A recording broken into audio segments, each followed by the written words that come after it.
Hello friends, आप सबका स्वागत है डीप डाइव जीएस के चैनल में। तो आज हम स्टार्ट करने वाले बेसिक्स ऑफ ज्योग्राफी की सीरीज में सेडिमेंट्री रॉक। तो सेडिमेंट्री रॉक को स्टार्ट करते हैं। बेसिकली सेडिमेंट्री रॉक्स होते क्या है, तो an introduction to the sedimentary rocks. तो स्टार्ट करने से पहले देखते हैं कि आज का क्वेश्चन हमारा क्या है, क्योंकि क्वेश्चन आंसर के सेशन के थ्रू करेंगे तो उतना ज़्यादा ये अच्छा रहेगा हमारे लिए। तो explain the importance of the sedimentary rocks, ये हमारा आज का क्वेश्चन है। तो most of the solid earth consist of igneous and metamorphic rock around 95%।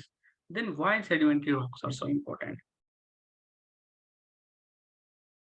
हम कहा कि explain the importance of the sedimentary rock, explain the importance of the sedimentary rock. But one thing we know that if the most of the rocks, अगर हम अगर हम earth crust की बात करें, most of the means 95% of the earth crust is made up of the igneous weather metamorphic और igneous. Then why sedimentary rocks are so important, इसका भी रीजन है हमारे पास।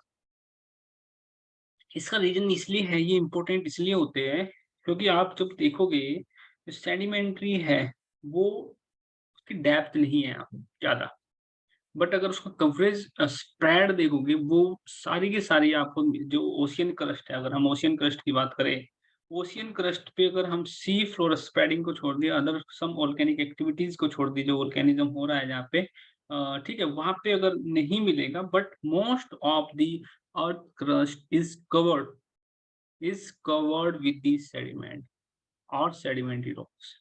तो ये इसकी इम्पोर्टेंस भी है। तो सबसे पहले जो इम्पोर्टेंस है वो है clues to the geological past, क्योंकि सेडिमेंट्स जो मिलते हैं, अब हम उन सेडिमेंट से भी पता चल पाएगा कि उसका पास्ट क्या रहा हुआ है, जियोलॉजिकल पास्ट, वो कितना ट्रांसपोर्ट उसने किया, कितना एरिया उसने, मतलब वो कितना डिस्टेंस उसने कवर किया है, टाइम उसका हम देख सकते हैं, किस रॉक से वो मिलकर बनी है, मिनरल से, तो वो सब हम वहां से देख सकते हैं। How sedimentary evidences of the geological past कैसे होते हैं। एक तो क्या होता है कि इंटरफेस, क्योंकि जो हमने देखा है जो सेडिमेंट्री रॉक्स है वो क्या है, वो provide an interface among the geosphere, hydrosphere, atmosphere and biosphere, and based on the composition, texture, structures and fossil in the sedimentary rocks, तो हम देख सकते हैं कि वो जियोलॉजिकल पास्ट बताएगा कि नहीं बताएगा। Provide insight into the past climate, ecosystem and ocean environment, yes बिल्कुल। And geologist can also reconstruct the configuration of the ancient land mass and location and composition of the long Venice mountain systems, yes of course। And ये आप देख सकते हो कि ये sedimentary rocks है, और सेडिमेंट्री रॉक्स किस तरीके से जो स्ट्रैटिफिकेशंस आप इसमें देखोगे, जो डिफरेंट डिफरेंट, तो अगर नीचे वाली लेयर है वो पहले बनी होगी, ऊपर वाली लेयर बाद में बनी होगी, तो नीचे वाली लेयर में अगर आप देखोगे कॉम्पैक्शन ज्यादा होगा एज कम्पेयर टू ऊपर वाली लेयर में। तो मटेरियल ट्रांसपोर्ट कहाँ से हुआ है वो सब हम देख सकते हैं। तो sedimentary rocks record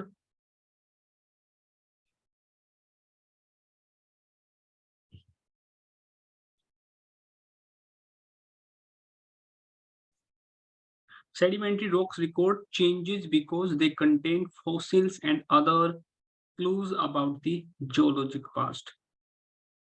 Vertical changes in the rock types represent environmental change through the time। हम देख सकते हैं कि vertical changes क्या है, तो उसमें environmental change हमें दिख जाएगा। Sedimentary rocks record changes because they contain fossils and other clues to the geological past।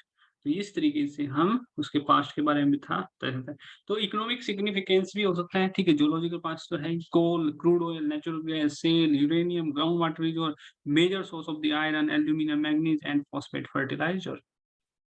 ये इकोनॉमिक सिग्निफिकेंस क्यों है, अगर आप सेडिमेंट्री रॉक्स को देखोगे, सेडिमेंट्री रॉक्स का जब हम टेक्सचर्स की बात करते हैं तो it makes a very sit like. तो जब सेडिमेंटेशन होता है सेडिमेंट्री रॉक्स में, जब कंपैक्शंस होता है, तो लाइक जैसे क्ले, लाइक जो मिनरल्स होते हैं, एंड ये जो रिजर्वोयर की तरह काम करता है, जैसे क्रूड ऑयल या नेचुरल गैस और सेल, ये सेल फॉर्मेशन की वजह से काम करते हैं। अब जो सेल होता है वो सेडिमेंट्री रॉक्स होती है, because it is made of the clay minerals, और clay minerals has its size, it's very कैसा थिन है, और इट इज वेरी, ये मैं अगर मैं बताऊं आपको, जो साइज होता है, ये इस तरीके का साइज होता है क्ले मिनरल्स का, ये साइज होता है। तो ये साइज होगा, तो ये जब साइज होगा, तो जब इस पे फोर्स पड़ेगा साइज में, तो ये आपस में कॉम्पैक्ट हो जाते हैं और कॉम्पैक्ट होने के बाद इनमें कोई स्पेस नहीं होता। तो इसकी जो रॉक की जो सेल होते हैं, उसकी जो पोरोसिटी होती है वो बिल्कुल खत्म हो जाती है, ज़ीरो पोरोसिटी उसकी होती है। ठीक है, तो इस तरीके से काम करते जैसे कोल है, कोल भी क्या है? कोल भी तो सेडिमेंट्री रॉक ही है ना, तो यूरेनियम भी सेडिमेंट्री रॉक्स में ही पाया जाता है। फॉस्फेट फर्टिलाइज़र्स, अगर हम केमिकल सेडिमेंट्री रॉक्स की बात करें, तो जो सिल्वाइट्स होते हैं, क्योंकि क्रिस्टलाइज़ेशन जो हो रहा होता है, उससे उसमें उसमें से क्या होता है, पोटेशियम आता है, तो वहाँ फॉस्फेट फर्टिलाइज़र की तरह काम करता है। आयरन, एल्यूमीनियम, मैंगनीज़, तो ये बहुत सारे जो है इसकी सिग्निफिकेंस देते हैं। और नेक्स्ट लेक्चर में हम देखेंगे सेडिमेंट्री रॉक्स का ओरिजिन। तो इस लेक्चर में हमने देखा है कि क्या सेडिमेंट्री रॉक्स की इंपॉर्टेंस है, हमने देखा जियोलॉजिकल पास्ट को किस तरीके से बताते हैं, और इसकी इकोनॉमिक सिग्निफिकेंस को भी हमने देखा था। ठीक है, thank you guys for this watching this video, और इसको शेयर और सब्सक्राइब